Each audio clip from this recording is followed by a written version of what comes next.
being chairman who might have helped other candidates and then their candidates wouldn't win. You think that chairman will help you succeed in the future? So I think it's a chicken and egg situation here. Let's see how it plays out. It will be a new thing, a paradigm shift. Let's see how it works for the MPP.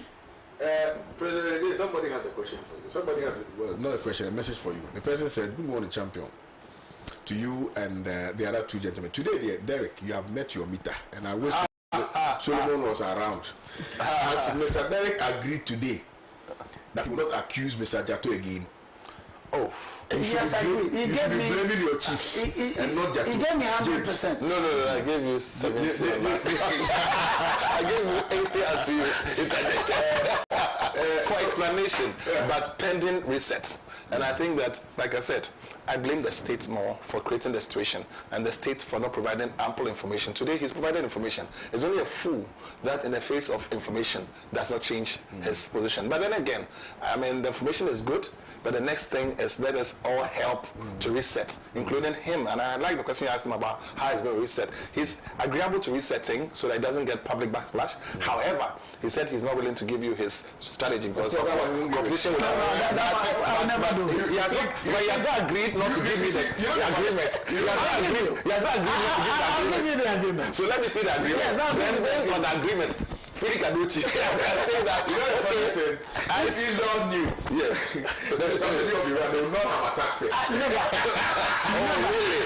Never. No. But I think it's been useful. It's been a useful discussion today, and I think that there's a message. There's a message from Nana Kwame Okai North. Yes. He said the resetting agenda is an all-inclusive process to recover the economy, improve the living standards of the Ghanaian populace, renew our collective national ambition, and liberate the country from doldrums of enslavement. It is the responsibility of all to help the president to achieve such an ambitious agenda, including Jato. Citizens' responsibilities is a needed spice to realize this goal.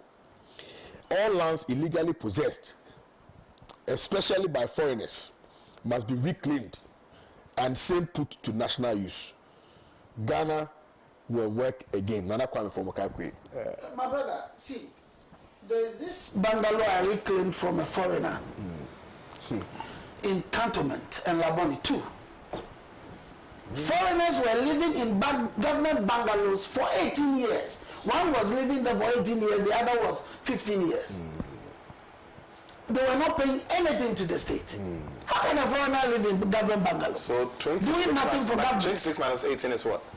26 minus 8. My mathematics is terrible as anything. I want us to see the year in which the foreigner entered that bungalow. You see who was in charge. You see, the president anytime it's as terrible as people not being able to fight for their lives. No, this is Kufuor era. You see President Kufuor holding my hands documents, but unfortunately we can't go through them. No, we can't go through them. The list of people who President Kufuor gave the bungalows and the lands to. No problem. You can't give government state bungalow to a foreigner to live in. Yeah. And the guy was paying monies to some useless individuals, excuse my language, on the set. These are things that get to me badly. Yeah. And that one, you don't need me to go to anybody begging that the guy should leave. I'll come and pull you out. That's right.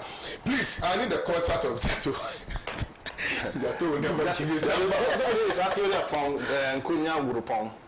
Let me set that one to clear. I'm from Nkonya Rupon. But you see, Oti region. So you're from my region? My brother, and I'm also the National Peace Ambassador. Now, mind you, because of this land thing, I was instrumental in the peace we enjoy in Nkonya and Alavanyo. The Alavanyo people can attest to that, and the Nkonya people too can attest to that. Land disputes, I think government is doing well now. For the past 8 to 9 years, we've not had any issue in Nkonya. Please, let me bring you in on the NPP matter. Do you know why? Government intervention has been very, very proactive, but recently, I think government's agenda of legalizing medicinal marijuana should come to fruition early. It's weird how people found peace. I think my people found peace in the growing of wheat. Now you see how he's happy with government's proactivity in his. I think government must be proactive and everywhere else in ensuring that we also get our land. No, government has done work for us. Proactivity. Government has done work for us, and we are happy. So let's look at the MPP. Yes. I think that is Team still around? In Team who? The national chairman. No, the news says that he's not well. He's not well. After taking my away from, he's not well. He'll be away from party politics for a while. Can DJ Paul accuse him of stealing lands when he was national chairman of the Lands Commission? He's run away. Anyway, now you see, I think they need to make you the lands minister. Oh no! They should start. No. If you make, You want take all our lands from that land. Land starts with L. My brother, doesn't mean land. No, land doesn't mean land. L-A is land. It doesn't mean land. It doesn't mean land. No, but on a serious note, I think that the MPP is doing a number of things. The first thing is that everybody recognizes that this is a wrong way. They are going about it the wrong way, and Bachi Ejaku has simplified it. Building the roof before the foundation. It is not the way to go. This is a desperate act to do and achieve two things. Using the current national executives who are in the pocket of Bawumia to put him in office.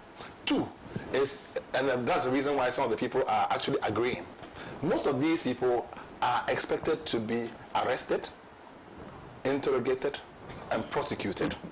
Now, they want to go to an early Congress so that in the midst of their campaigning, when they are arrested, it's as though the government or the state is persecuting them rather than attempting to prosecute them. So they can use that to rally their supporters. That's the only reason why some of them who are opposed to the fact that these guys are trying to put Bawumia at the head are supporting, because in fact about 90% of them are candidates for jail. I mean, face it.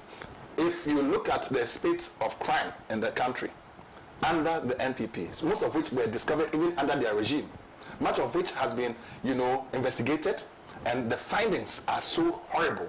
Someone like Nabi, the NSS Ghost Names scandal, he's not been mentioned, right? But you think he would not be part of it? Is he a star witness? People want to know these questions. A lot of questions are coming up about who are the ones who are blowing the whistle, are choking their colleagues. Not all of them are choking themselves. So that they choke you, then they are off the list, and then you are in the cooler. Is Nabi a choker? Is he a chuka? He's not been mentioned though. I don't know. But I think when the trial starts, we'll see who the chukers are. Now, going forward, I think also that, politics is a game of numbers. The vice president managed to get about 60 or so out of the 88 mini, miserable minority members on his side. Ken was smart. He went for the DCs. A vote is a vote. It's not the quality of vote. So if you think an MP is more, resourceful or whatever, he was going for the numbers to win the vote. He went for about 260-something DCEs. So if the votes are put together, assuming there was a vote today, yesterday, the two of them had, and he even had a few MPs on his side. So Bawumia would have lost. Bawumia lost miserably. Everybody knows that. Miserably. It's still a political strategy. If they want to go with the... Because he's known. It's still a... He's known for the wrong reasons. The economy after Bawumia has blossomed. It means Bawumia was a trouble. It was a problem. As the head of the economic management team, look at what he did. You want to give Bawumia another chance? In fact, we will welcome Bawumia being the flag bearer. In fact, we welcome any of them because Ken is a disaster. All the Kens, whether Ken of or Ken for disaster, Bawumia, disaster, Educhum, disaster. Who else? Brian Champo. We give him the hotels to go and manage, not Ghana to manage. So those of us who are not in the MPP, I think that it's good news that they are still doing the wrong things. But I think those who love democracy would want to ask that they do the right thing. The people must have the authority to vote for the people who vote on their behalf, not people who vote and exit because they want to put somebody in place. There's an issue which I think was raised by Jato in his submission when he was talking about how foreigners have taken over our jobs. There's a message from Stone J in Tamale, and he says, with regards to what Jato said about foreigners taking our jobs meant for citizens, it's even worse here in the northern sector. Tamale, to be precise, the Chinese people who are destroying our forests and degrading our lands have equally bought Apsonic electric tricycles for commercial purposes to compete with the citizens in Tamale, and even the riders pay 120 and 40 Ghana cedis in every 4 hours on daily basis. Look at that. Then there's another guy who sent, I think, a text message. That's too much. Who also says tricycle business is becoming more difficult for us nowadays. Then my brother Suhini Zambanga says, good morning to you, Esquire, and your learned panelists. It's sad that whilst Ghanaians yearn for research culminating into good governance and stable economy, all the MPP is only interested in is wrestling power to erode the gains made thus far. Never. We Ghanaians like what we are seeing now, and as such will rise against self-serving attitude and rather rally behind this government to succeed in making lives better for all of us. Razak, CAC branch communication officer, Shaman constituency of the NDC. Now, so I'm on the basis of that, I think that it's important to stress it now, because when you are driving, you see a lot of these Nigerians wheeling some makeshift, I don't know how they call it, but they sell, all these charging equipment, phone cases and all of that. I think these are all meant for the Ghanaian citizens. And they are making so much money. I mean, there's a video of a gentleman from Nigeria who retorted that he came to Ghana, started that business, went home and built a house in Nigeria through that business. Is it because Ghanaians have become so, if you like, their appetite for white-collar jobs, it's at a level where they don't see these ones as something that is profitable. I don't know. Like our taste has gone far and beyond what these guys are doing, and which is why Ghanaians are not interested in those businesses, and rather foreigners are taking over. There are a number of issues that are culminated into this whole thing. I mean, number one is our borders. When the Nigerians are bringing these products from Nigeria, they go through the border easily. Yeah. If a Ghanaian should go to Nigeria to bring these products, which are way, way cheaper in Nigeria than in Ghana, but if they are bringing very, it, very cheap, if they are bringing it, very, very difficult for them. So our custom officials tend to have that soft spot for the Nigerians than Ghanaians. It's just like in Ghana, my brother. If you are Ghanaian and you are bringing products to Ghana, you are seen as an enemy. But the foreigners have it very easy at our ports. What is happening? We tend to attack indigenous businesses. If you go to China, I went to China in 2006. At the airport, they wrote there in their language, don't fight the foreigner, cheat him. Don't fight the foreigner, cheat him. So Chinese are very nice to foreigners. They don't fight them, but they cheat you. In Ghana, fight the Ghanaian and be nice to foreigners. Yeah. This is what is sickening about our economy. That is why the Ghanaians are not having that way out. So you can't compete with the Chinese that brings products from China. And you also go to China and bring product. Mind you, you are hit with two exchange rates. You change Ghana cedis to dollars to China, and then when you get to China, you change the dollars to yuan before you can trade. But the Chinese brings it directly, and you pay the same fees at the port. How can you compete with the Chinese? So it's making business very, very unbearable to Ghanaians. So I think government should set up a bank here with the Chinese officials, a bank here that would convert that cedis into yuan directly. So you have a card. When you go to China, you can trade, thereby competing with the Chinese on the same level field. Then our borders in Togo and Burkina, what have you, if you are bringing products in as a Ghanaian, there should be some leverage. As a Ghanaian, you are a Ghanaian, why shouldn't you have this leverage? Nigerians are holding Ghanaian passports. Oh, yeah. Nigerians. Nigerians are housing agents for people. They rent house to people. They sell lands in Ghana. They sell lands in Ghana. Chinese are renting. Tempting me now. Chinese have become agents. No, Nigerians sell lands in Ghana. Chinese do it. Lebanese are landlords. How? I mean, the Turkish, they control land.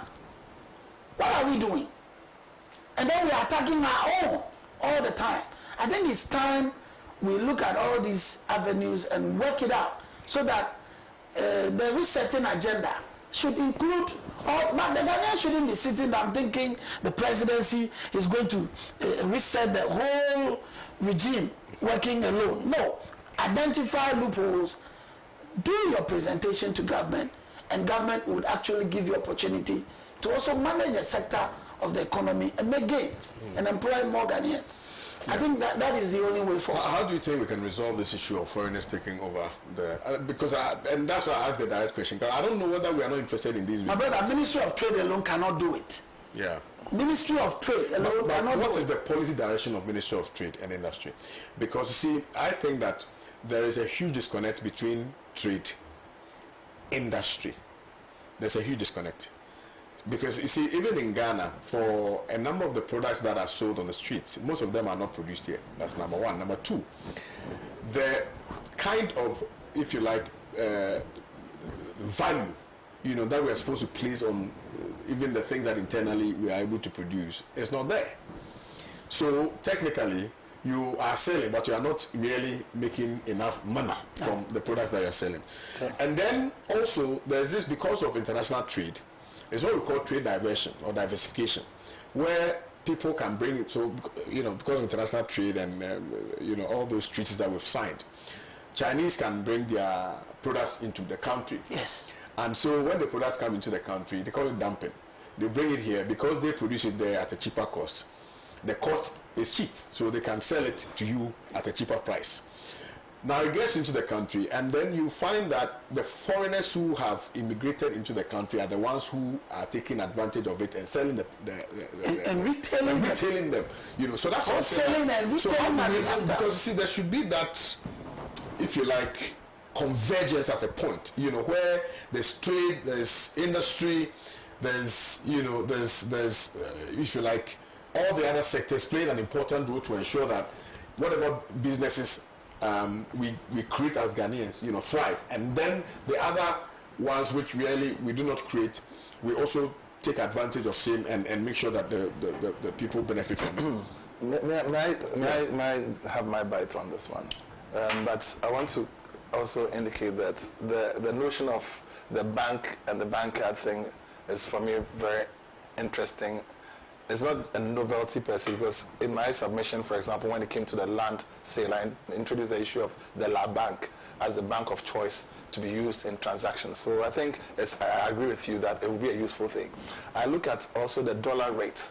I mean, the profits or the losses that are on the flip side made by Ghanaians who are in competition with the Chinese and other nationals, particularly the Chinese, is being offset by the current rates that are dropping. But the strengthening of the cedi is good for us when it comes to interplay with the Chinese, who are kind of dumping on us. However, it should also stimulate some amount of industrial activity that would lead to us producing things and also exporting, because when the rates are low, it should favor production and export. Are we doing that? That is, for me, the challenge. So I think also that if we look at what the government's policy has become, in that a number of factors, consumption. I mean, anything that you produce, if you don't have a ready market for it, then you're going to be stuck with that. Now, if we produce stuff here, just look at even the free zones, the concept of free zones. When you produce at the free zones, some of it must be retained, all right, and then just the rest 30%. Also, the rest exported. That is one concept of ensuring or stimulating, production and so on. Now, if this government is minded to start the 24-hour, economy, and the big push kicks in, the president's objective of putting agriculture apart from agribusiness, which is under the Trade and Industry Ministry, should encourage Ghanaians. And you know, we have an advantage when it comes to food production and agriculture in the main. If we are able to, as it were, niche properly, all right? And I'm using the word niche because, like in our earlier discussion, I want to say that he's found his niche in the land space, which is exploited, and doesn't want to share his strategy, which is fine. But in the same vein, Ghana must also niche, okay, when it comes to our relationship with China, with Nigeria, and so on. Don't forget, Nigerians, it's difficult to tell a Ghanaian apart from a Nigerian unless the person starts talking. You see a Nigerian, I mean, you are sitting here, you could very easily pass for a Nigerian. You could pass for a Nigerian. Same way you understand? But even some Nigerians speak and you cannot tell. So I was a little surprised that you were able to see those who were pushing the cat and telling that they were Nigerians. Maybe you interviewed them. No, I have never interviewed them, so I can't tell. So it's an eye-opener for me. Those foreigners who are doing business in Ghana, there are rules. And I've seen a number of times. I remember during the time of Honorable Anatete, okay, they tried to implement the laws, and then you had a certain, you know, push and friction. Pull, thing coming. And you see, our Nigerian brothers are very, very good at fighting back. They can fight you back in a manner that you will regret even starting a war. All right? It's worse than the Iranian example that you were given. And note also that with the AFTA, I think that we should rather, instead of fighting our Nigerian brothers or fighting our African brothers, see how, now that AFTA is headquartered here, we can, you know, generate enough wealth through the exports of our commodities to these countries and bridge the partnership arrangements so that it would inure to our collective responsibility, benefit as Africans. But that is commodity. What are you producing? That's what I'm saying, that we must niche. You must see what you have a comparative advantage of. Look, I mean, what can we produce here that we can sell? What can we produce that we can create different things out of? If you look at Malaysia, for example, how different are they from Ghana? All right? We started off the same time. They have made a lot of gains, and I don't want to mention some, you know, crop in particular. But if you have one thing that you can produce many things out of, and none of it will be waste, that in itself is the advantage. So if you can produce soap out of that thing, rather than just eat it, if you can create building materials out of that thing, rather than waste it, then we are reducing even our waste budget. Look, one thing that has happened in the past few weeks, in fact, as far as this government is concerned, I'm very excited about, is the removal or the cancellation of the Zoomlion contract and sending it to the districts. Now, sending money to the base is going to stimulate a lot of economic activity at the base. And that is how the ordinary Ghanaian, those that you expect to go and push the cuts, now can be given alternative business. I mean, like, that is, you know, that they are comfortable with. And I think that the various DCs, as part of their, what do you call it, their KPIs, should not just be the sanitation component. That is, if your listen, the area is not clean, you are booted out. There should be other KPIs that goes more towards job creation. You understand? The focus should be job creation. And perhaps even the 24-hour economy being kicked off in your area, because at the end of the day, the concept of the 24-hour economy is to triple the workforce that will be required under normal circumstances, all things being equal. If you have, let's say, 20 people employed to do something which is sustainable, note, and two, that can create products.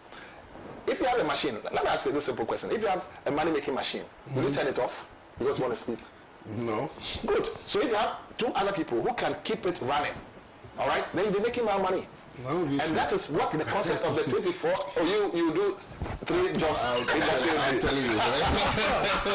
But that 24-hour economy thing will mean that you must have a model that is, one, sustainable. I mean, you don't just create jobs for the sake of it. So you have people in the ministries who are doing next to nothing. You can't tell the productivity of the person. Then you go and put 2 extra people at that point. At that point, they are dissipating the wealth that is created by the few. But if you can have sustainable jobs, okay, then you expand this time frame to cover the whole 24 hours. Even look at the digital center. Now, and I'm using the digital center, for example. Now, you know, call centers are very useful. There's a lot of outsourcing. The Indians are the ones who are really benefiting the most from it. Yeah. Ghanaian accent Ghanaian accent can be, I mean, like, it's easy to hear a Ghanaian when he speaks in, let's say, English, more than the Indian. Now, if Ghanaians are trained to speak other languages and put at call centers, and we have a lot of outsourcing, and we are working 24 hours a day, do you know what it means? It means that our economy is plugged in directly to all other countries. Today, as we speak, sitting here right now, what's the time in America? Are they awake? Yes, they are almost in the morning. Almost. They are not yet. Most of them are in bed. But that is when you are at your peak. Yes. By the time they are getting to their peak, you are asleep. So we are not in sync with America. We are not in sync with Japan. Sleeping like that. No, but you cannot stay awake. Sleep too much. Good. But when you have a 24-hour economy, what it means is that you are in sync with Nigeria because they are only 1 hour away from us. Yes. The whole of the time that your normal working day is. By the time you are tired and leaving, he comes in to continue from 5 to whatever, and he's in sync with, let's say, Japan, Korea, China.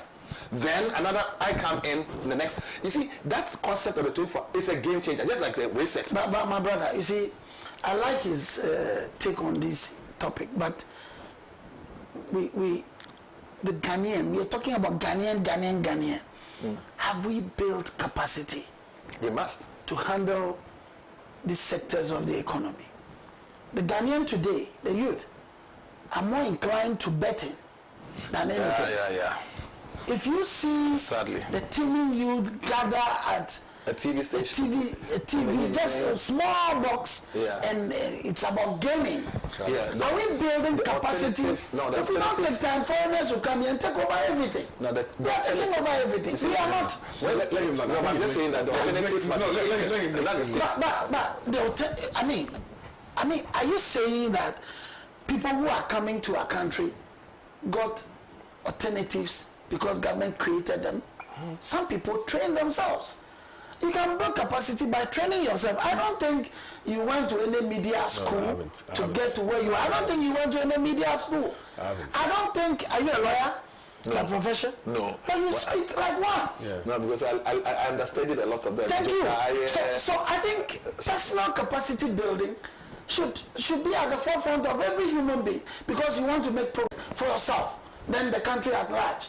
Unfortunately, the teeming youth doing nothing than wasting their time.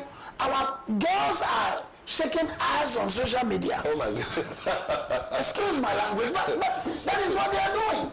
It is more prominent to be a slave queen than to actually see your way through something really well. I mean, who says women cannot do spraying of cars? Of course. Who say our girls cannot do weaving of basket or carving of artwork or painting? You know, and yes, they can do it so well. Unfortunately, there is more fame in twerking or slaying than these things. So if we are asking that opportunities are created for us, there are opportunities, plenty of them. But who should create it for you? You go and create the damn thing and work out of it. It says the opportunities knock on doors. Which doors? Who should build a door before opportunities? That's part of the government to rather come and no, don't go there. The number one thing government has done is, though our educational system is a bit sick, and for me, I've been saying it till date. My brother, we are still drawing cockroaches and labeling the parts. I don't know what use is that rubbish in our syllabus, in our school. Somebody says we need more Ghanaian banks in China for better transaction of goods and services. Otherwise, your citizens will not make any impact in business. We just need the bank here. This one says, good morning. Please, I'm watching your discussions about land in Ghana, how foreigners are taking over our lands. We have to know that we are sitting on a ticking time bomb. Our children's grandchildren will suffer one day. I agree, because Charlie, I said the way the Nigerians are owning lands in Ghana. Yeah. Are you doing attempting with this ownership of land? No, it's foreigners? Seriously. You have a lot of Nigerians in Pan-African TV. Constituency. But Edwards' analogy concerning NPP's election of flag bearer first does not make any sense. The truth, rather, is that a flag bearer is the foundation on which the entire election machinery is built. He or she is a brand you are going to market, not the party executives. It is the flag bearer that is going to be on the ballot for Ghanaians to vote for. Elections are evolving and new ideas are needed, not the same old mentality of ways of doing things. Like Honorable Boache is talking about. David from Akachi sent in this one. David. He said Satan has taken over the MPP. There's no leadership in that party again. This is serious. The MPP is on the brink of collapse. Sadly. Okay. Good morning to Pan-African Television. What Jato is saying is not entirely correct about Ghanaian retailers going through thick and thin to get their goods through the border. I always prefer to go to Nigeria because the Ghanaian counterparts are so greedy and put so much profit on one item and will never reduce it. But a Nigerian will negotiate with you and reduce it, even if it means sharing the profit. Because the Nigerian gets it easily into the country than the Ghanaian. That's what I'm saying. The GIPC is reviewing its act, actually. Ghanaians know everyone wants some form of relief on his pocket. Recently, see what happened in Kumasi. Even though the dollar depreciated against the cedi and petrol was down, people in the Ashanti region never decreased fares nor the prices of goods and services. Note, if I needed something and a Nigerian has it and it's good, why would I go for the Ghanaian? Not from Kumasi sent in this one. Good morning to Pan-African Television. What this my brother Jato is saying is perfectly true. Our own immigration and police personnel in this country do treat Ghanaians so badly than foreigners. Interesting. One of your viewers has sent the GIPC Act and has just confirmed what I just said, that the GIPC is reviewing its act, which now looks at foreigners engaged in some businesses reserved for Ghanaians, especially in the light of ECOWAS protocol. And the research is on in various places. And I think that the new leadership and the KPIs the president has given to his appointees must work. If these reviews are done, what I pray for is that Ghanaians should not create public backlash. The NPP is fond of doing that. They don't want the government to succeed so they can have an opportunity to come back. That kind of mentality is what is setting us back, and that must be fought by It will be created. Backlash will be created. There's a very long message I think I need to read. This one says, "Good morning to Pan-African Television. Ghanaians would like to know what immediate steps the current government is taking about our educational system. We are all aware the MPP government politicized the educational system, making it very difficult for classroom teachers, especially at the basic level, to deliver because they don't understand what they are teaching. The fact remains that the curriculum being used now was tried in South Africa and Nigeria and it failed, but the MPP embraced it because of the monetary component attached, which they shared amongst themselves. All the street and regional directors were gagged not to complain. They therefore prepared luxury packages for them in terms of salaries and allowances, leaving their deputies and other ranks. The current syllabus, which had already failed, will be tried and tested for 5 years, by which time a lot of our children will be destroyed. There are rumors that reshuffling of directors are ongoing, which is very necessary, but they are refusing to accept their new postings because some MPs are interfering. Those MPs are warned. We know them, and they know themselves. Some from the Volta region. For them, and the Director General is also writing and signing such transfers. DG, please be bold and reshuffle all of them. Some of the directors claim they've given you envelopes to maintain them. I'm a teacher, and I know what I'm saying. All the teacher union leaders are working for MPP. So government should not take anything they tell them concerning education being on course serious. Thank you. I've tried. My brother, Honorable Haruna Idrisu, I tell you, solid guy. Is one of the best ministers so far. One of the best ministers so far when it comes to educational system. I don't know whether he's been an educationist before, student leader. Teacher, a student leader. Yeah, well, the guy is doing magic. Okay. I'm myself a trained teacher. Oh, I see. And I can tell you, it's disheartening what our kids are learning in schools. Yeah, it's not good for our future at all. There is nothing in it. When I left this country and taught in a school in China, and there was craft day. In craft, when it comes to craft in Ghana, all we do is milk tin, cars, and whatever, brooms, and what. But in China, they do wristwatches, belts, sunglasses, what have you, for exhibition.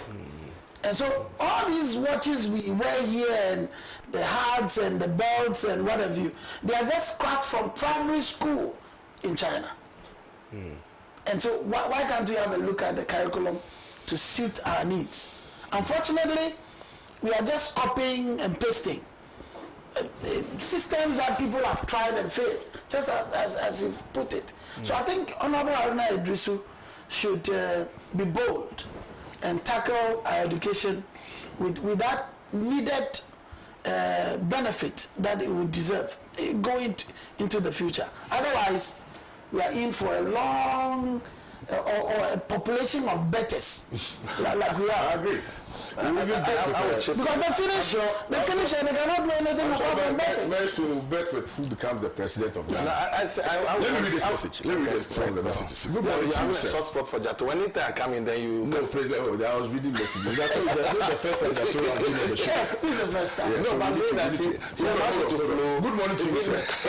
The invasion of Iran by Israel must be a wake-up call for the world to rise up against Israel and its proxies, who seek to use their military might to terrorize and recolonize the world. Indeed, Russia, China, Middle East, AU, UN, and EU must unite and come to the defense of Iran, because their silence will give these bullies the bravado to invade other countries, just as they did to Libya, Iraq, Gaza, Cuba, and other nations with impunity. Thank you, sir, for your message. I appreciate. This was a good morning to you, Kwame. In fact, the landowners in Ghana are selling the land unwisely because of money. We are just selling our lands left, right, center. How and anyhow, and just to anybody. Is that how other countries do? Aaron Bebe from Oyarifa. Aaron vexed this morning. Say they blame President Derek J. Yeah, but he didn't add that. Okay, take that right back and apologize. No, apologize. No problem. Apologize. Good morning to you, Pan-African TV. The whole market in Tamale that was built by the Ghanaian taxpayers' money under JM is now occupied by Nigerians and Nigerians in Tamale. Why are we doing this to our own people? Please help us, Pan-African TV. Oh, I say more. Dennis Wakwet says, I was in one of our harbors a few days ago to visit a big man, and he said that anytime he hears that the 24-hour economy will take off on 1st July at the ports, he asks himself if indeed government means business. Because according to him, there is no structure in place for the said policy to take off on the 1st of July at the very port he works. I can only hope that his account is not the case. Shalom. Dennis Wakwete is an NDC member, big NDC man. People, yeah. Good morning, Espa. Cost of credit is too expensive. Too expensive. Too expensive. For that one, it's very bad. Good morning to you, K.O. Did I hear your parents saying Nigerians are owning our lands in Ghana? Oh, Mother Ghana, we are doomed. Kwame, the new patriotic party's unpopular political decision to hold early presidential primaries on January 31st, 2026 is a recipe for further internal bickering, battery, and political tsunami. I think you sent this message yesterday. Everlove Kwashi Dansuman. Blessed man, I also read this message, and I remember the exact words you used. So I won't read it. Good morning to our KOD and a lovely guest. It appears the MPP is prioritizing the selection of its flag bearer over adherence to established protocols, procedures, potentially compromising the party's leadership selection process. Given the party's constitutional provisions, we typically dictate the timing of the flag bearer elections based on the party status as incumbent or opposition. The planned flag bearer election on January 31st, 2026 raises questions, specifically the delegate selection process and the role of current executives in the election process are unclear. Prioritizing grassroots mobilization and strengthening the party's base may be a more effective strategy than rushing to hold flag bearer elections. All right, thank you very much for your message this morning. My time is up. We need to run away. Let me say a big thank you to President Rekajay for your time. No. Jato, thank you very much for your time. Let me give you 1 minute for closing remarks. Again, see, why? You have been on this program. No. Even one day you was here. Yes. No, but closing remarks are always necessary. No, they are not. How can you have to wait for a set and give anyone they are not. I will entreat all the teeming youth to build capacity for themselves so that we can fit into the resetting agenda to help the country realize its potentials. Number two, state lands are a no-go area for suspecting buyers or land looters. If you do, I'll come at you. Thank you very much. Oral must work, and I think it must start with the states. The lands have been looted, and the state must sit with the last to make this happen. And I think the reset would mean a government yourself. But the last thing is the state security on the Homeworld this year. Yeah, it's in very Accra important. and I agree. and La. Yes. I agree. It's very important. So, Yato, let's it's important to also acknowledge the work we've been doing for the country, and you have our full assurances that we will also be here to support you to reclaim most of the lands, stolen really by some people in this country, for the benefit of the state and for the benefit of, most importantly, posterity. Yes. Because tomorrow, when our great-great-grandchildren come, they will blame us for not being able to stand for what is right and to fight for them. No, I agree with you 100%. So that's why we are supporting you. We'll continue to support you. And thank you very much for watching today's special edition of Good Morning Africa. We needed clarity on some matters. I think that we have been able to achieve same. My name is Kwame Usudan, so I'll see you on Monday. Do have a very wonderful, blissful, pleasant, amazing Friday into the weekend. I love you all. I'll see you when I see you. Thanks a lot. Alhamdulillah.